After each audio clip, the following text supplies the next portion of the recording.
Selamat pagi dan salam sejahtera untuk kita semuanya. Saya memperkenalkan diri saya terlebih dahulu. Nama saya Prepti Sipriana Manurung, SPD. Bisa dipanggil Ibu Prepti, bisa dipanggil Ibu Manurung. Saya tinggal di Jalan Temuan nomor 105 Lubuk Pakam. Status single. Tamatan dari STP Santa Bonaventura. Mengajar di SMP RK dan SMA Santa Antonius Bangun Mulia. Jadi sekian perkenalan dari saya. Sebelum memasuki materi kita, maka terlebih dahulu kita berdoa. Kita tandai diri kita dengan tanda kemenangan Kristus. Dalam nama Bapa, Putra, Roh Kudus. Amin. Bapa yang Maha Baik, sebentar lagi juga Tuhan kami akan mulai proses belajar mengajar kami. Berkatilah kami, serta berikanlah kepintaran agar kami mampu untuk menanggapi dan memahami apa yang dilakukan guru kami. Terpujilah Engkau Tuhan, kini sepanjang segala masa. Amin. Bapa, Putra, Roh Kudus. Amin.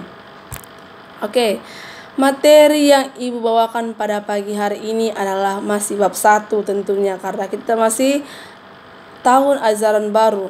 Jadi masih bab 1. Bab 1 itu adalah gereja sebagai umat Allah dan persekutuan terbuka. Gereja sebagai umat Allah dan persekutuan terbuka. Jadi satu-satu kita bahas. Pertama, gereja. Apa sih gereja itu? Gereja itu berasal dari bahasa Portugis yaitu igreja dan berasal dari bahasa Yunani yaitu eklesia, yang berarti gereja itu adalah kumpulan, himpunan, paguyuban, kaum, jemaat dan sebagainya. Jadi satunya berarti kumpulan.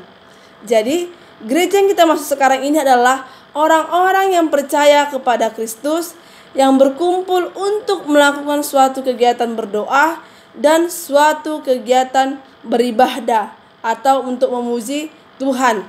Dan gereja juga memiliki pengertian dari yang lain, yaitu gereja itu merupakan perkumpulan orang-orang yang terpanggil dan terpilih dan dipilih Tuhan untuk menjadi pewartanya. Jadi gereja adalah umat Allah yang dipanggil Tuhan. Itu artinya sesungguhnya kata gereja dasar dari konsekuensi gereja yang mengumat. Berarti mengumat berarti ada tiga kata dari konsekuensi gereja yang mengumat itu. Apa aja? Yang pertama, hidup mengumat pada dasarnya merupakan hakikat gereja dan persaudaraan cinta kasih. Jadi di dalam mengumat ini berarti kita melakukan suatu perkumpulan. Dalam perkumpulan ini kita melakukan cinta kasih kepada saudara-saudara kita, kepada teman kita, baik miskin, kaya, ataupun jelek dan cantik. Jadi kita harus memberikan cinta kasih kita kepada mereka.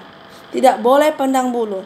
Baru yang kedua, dalam hidup umat banyak mendapatkan karunia ataupun berkat. Jadi dalam hidup umat ini, setelah kita menanamkan cinta kasih kita, tertanamkan kebaikan kita, maka kita akan mendapatkan berkat, akan mendapatkan karunia. Enggak hari ini kita melakukan itu, tetapi kita juga perlahan-lahan akan menerima berkat dari Tuhan. Jadi apapun yang kamu berikan, cinta kasih yang kamu berikan, pertolongan kamu berikan kepada saudaramu, jangan langsung kamu untuk mendapatkan imbalan, tetapi bantu mereka dengan tulus hati. Oke? Baru yang ketiga, semua umat dihayati merasakan martabat yang sama. Semua umat dihayati merasakan martabat yang sama. Jadi kita sama-sama memiliki martabat. Oke? Martabat yang sama, yaitu di dalam gereja kita sebagai umat Allah ini, kita itu sama-sama untuk berdoa dan memuji Tuhan. Baru atas dasar itu, gereja harus hadir di dunia ini dengan persekutuan yang terbuka. Persekutuan yang terbuka artinya gereja hadir di dunia bukan untuk dirinya sendiri, tetapi untuk kepentingan bersama. Jadi bukan untuk diri sendiri, bukan untuk pribadi. Bukan untuk pribadi, tapi untuk kepentingan bersama. Dan menurut Konsili Vatikan kedua atau dalam kitab Lumen Gentium ke-9, gereja itu menghidupkan dan sebagai perwujudan karya Allah yang nyata secara konkret yang kita lihat dan menjadikan gereja yang hadir tadi itu untuk dunia sebagai kabar kegembiraan dan harapan serta kabar sukacita dan sebagai sarana tanda keselamatan bagi seluruh dunia. Umat Allah adalah semua anggota gereja memiliki martabat yang sama, hanya berbeda dalam fungsi. Umat Allah adalah semua anggota gereja yang memiliki martabat yang sama, hanya berbeda dalam hal fungsi. Seperti di kita ini juga, di kelas ini. Kita sama di kelas ini, tetapi masing-masing orang pasti memiliki fungsinya masing-masing. Seperti ketua kelas, sekretaris, bendahara, seksi kebersihan, seksi keamanan, seksi kerapian, keindahan, dan lain-lain. Tetapi dalam gereja sebagai umat Allah ini, dia memiliki ciri khasnya sendiri, yakni umat Allah itu merupakan suatu umat pilihan dan panggilan dari Allah tersendiri. Jadi umat Allah itu adalah umat atau bangsa yang terpilih dan bangsa yang terpanggil untuk menjadi suatu dan mewartakan karya keselamatan yang diberikan Allah kepadanya. Jadi yang kedua, umat Allah juga dipanggil dan dipilih untuk Allah dan untuk melaksanakan misi tertentu, yaitu menyelamatkan dunia dan mewartakan kabar sukacita ke seluruh dunia. Yang ketiga, hubungan antara Allah dan umatnya dimateraikan dalam sakramen baptis.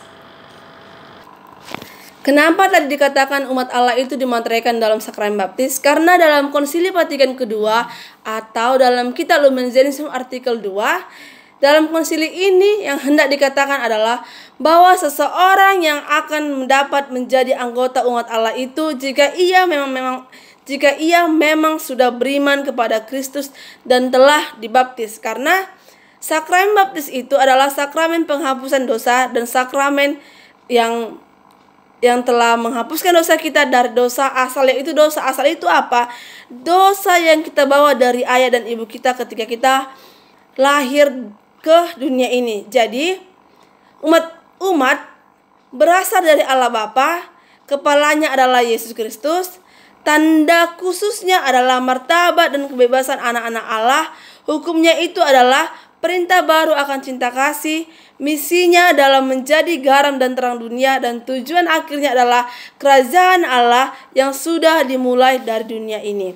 Jadi setelah kita dibaptis tadi, kita itu sudah memiliki martabat serta kebebasan menjadi anak-anak Allah, serta kita mendapatkan perintah baru akan cinta kasihnya. Contohnya tadi, kitalah menjadi garam dan terang dunia. Garam dan terang dunia berarti kita membawa rasa dan membawa terang bagi orang-orang yang merasa dirinya mempunyai kegelapan. Kitalah yang menerangi mereka.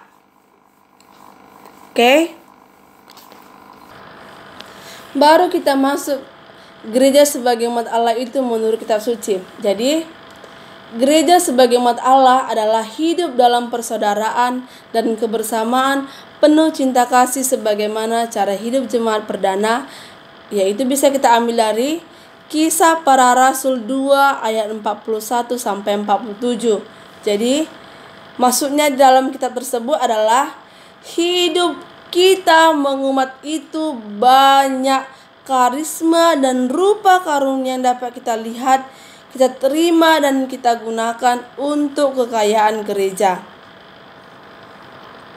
Jadi sebagai gereja yang mengumat, semua orang yang merasa dan menghayati martabat yang sama akan bertanggung jawab secara aktif sesuai dengan fungsinya masing-masing dalam membangun gereja dan memberikan saksian kepada dunia.